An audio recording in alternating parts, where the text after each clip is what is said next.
kita, tempat tinggal kita. Sungguh indahnya alam ciptaannya. Di darat, air, udara, Kita jaga bersama. bumi hijau semula. Bumi hijau semula. Poster ini dihasilkan 80% menggunakan bahan kita semula. Antaranya kotak, bekas telur, botol plastik, perca kain, basikal borok, besi, kasut dan lampu lama. Manakala 20% ialah kertas warna dan bahan hiasan. Slogan poster ini ialah karbon rendah, dunia indah. Kami hasilkan daripada penutup botol. Di bahagian tengah poster ialah bumi yang lestari. Bumi ini diperbuat daripada kotak yang dibentuk menjadi bulat. Mata dan mulut daripada perca kain dan paksinya daripada batang besi buruk dan penutup botol.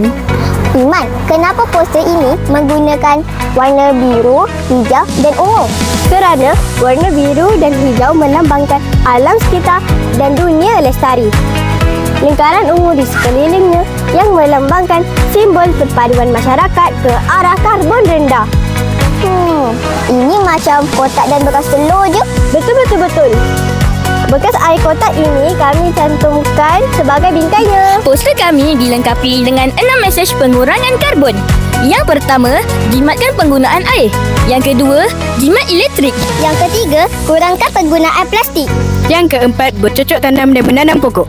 Yang kelima, tong 3R. Uruskan sisa dengan cekap. Yang keenam, penunggang basikal.